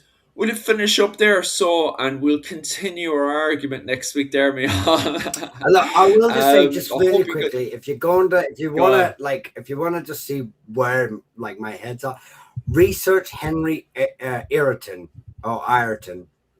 He is Oliver Cromwell's son-in-law. And then you'll see where my headspace is at when I'm not defending Oliver Cromwell. I'm just demoting him to second worst. I hear there's a poster of Cromwell in your wall. I know that for a fact. Come on, Naomi. It's on my ceiling. It's the same thing with, what was it called? The Great Hunger Never Happened. I know that. You have them side by side. Great Hunger Never Happened, and a poster of Cromwell. That's a fact. Right. Regardless, we'll finish up there. Thanks very much, lads, for jumping on. Your knowledge is always great, especially Michal's. And on top of that as well, if you guys are looking to support Michal's True Son of Ulster work, how do we support your colonization? I mean, your work up in the north. Okay. Well, you can just come across and like the videos. I normally focus primarily on surnames. Every now and again I encroach into history. I may need to do the long video that I've been waiting to do for Cromwell for a long time, just to defend my stance.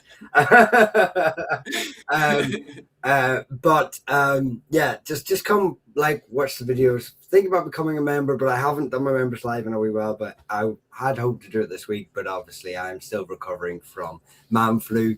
Any man that is watching right now will tell you it's worse than the bubonic plague. So those of you that don't understand, don't comment. But yeah, so just come comment on videos, ask your questions. That's all I need. Thanks very much. Happy days. And Owen, how do I support your work on decolonization of Ireland? Well, come across, watch my videos, like them, leave comments, subscribe. I have a buy me a coffee account if you want to throw anything my way. I have a video out. I released it a few days ago on the conversion of Ireland to Christianity and its reinterpretation in the 19th century. It's doing well. Some controversy, but it's doing well. So, just. And it's a video. Yeah. Yeah, right now, lads, if you're into that, you have to click onto the page itself. YouTube has gone off this week. What was it? I think it was 2 weeks ago. I messed up the whole thing. So now it's only shorts that are popping up. So if you want to support Owen, you have to click on the page. And I think at this stage now, you have to get a piece of paper or, put a notification into your own phone, alarm onto the phone every week to go and check up on, what was it called, Owen's page, because I don't know what YouTube is on at this stage. No one knows what YouTube is on at this stage. It's trying to be TikTok. It's failing to be TikTok. It doesn't know what it's doing at this point. So if you want to watch Owens at this stage now, lads, you actually have to click onto his page to watch the video. Don't expect it to pop up. Another way as well is that you have to click onto your subscriptions. Don't go onto the homepage anymore. Homepage is messed up by YouTube. You actually have to click onto your own subscriptions and then scroll down to see everything you've subscribed to in the past. Okay, guys, YouTube, I don't know what the heads are on at this stage. They're all over the place. But regardless, is there any other way we can support your work, on, or do you just want us to watch your Watch the videos? videos. If you can make a donation, fine. Leave comments. That always helps. Subscribe. Or pass them around the place. Like share them. Yes, share, like, Happy subscribe. days. And do you have the old coffee? Yeah, as buy well? me a coffee Buy account me a for coffee. subscription. I think it's buy me a Happy days. coffee Forest Fasa. But that's on your if you any click of my onto video your in the notes, YouTube it will channel, it say should it be there there. as well. Happy days, happy days. Also on top of that, guys, as well, same time tomorrow. I think it's 4 o'clock New York time and 9 o'clock Irish time. If you head onto my Patreon, you can sign up now, or you can donate whatever if you just want to support the channel full stop. But if you pay about 20 quid a month over to the Patreon, you can then pop over to the presentations. Every Sunday night, I do a presentation, New York time, 4 o'clock, and Irish time, 9 p.m. But it also gets recorded as well. And I make sure to answer any questions you have on the presentation if you leave any. But that is, what was it called? Oh, sorry about that. Who said a donation there? Oh, thanks very much for there. That means a whole load for me. Thanks for that. Donation. That absolutely means the world to myself. But also on top of that as well, if you head over to my Patreon, I have a presentation for tomorrow night. It's going to be on Brian O'Neill's Revolt and the Tamad Wars. I'm starting that presentation tomorrow, lads. So if you want to pop on there, and if you're late as well, I've got all the recording as well, all the recordings on Patreon as well. So head on over to Patreon. Check that out for sure. And I've got the previous presentations as well. And those presentations are going to go on for the next 3 months. And also, I'm going to have presentations obviously after that as well, because those presentations are doing very well over there as well. Okay, so that's starting off Brian O'Neill's Revolt and the Tamad Wars, the Irish forces versus the English forces. That's starting up tomorrow, so definitely head on over to my Patreon to watch that. And when I'm finished all those presentations, then I'm starting up with the Scottish War of Independence. So you can see straight away that it's a good time to jump on over there. You guys don't have anything else you want to add into the chat before we finish up? Just thanks for all the gifts on TikTok. Really appreciate it. I got a warning for Cromwell supporting. Yes, I don't care. Just thanks for all the gifts and all the likes on TikTok. Really appreciate that. Sorry we didn't get to go across to you as much as we'd wanted to. It was quite busy on both chats. I will just say, if you are a TikTok watcher, come across to our YouTube, and also just for anyone of you, check out all those names underneath. Our personal names are the names of the channels, so make sure to head across those channels. Each one has a TikTok and a YouTube as well, so check them out. It is. Right, I'll see you.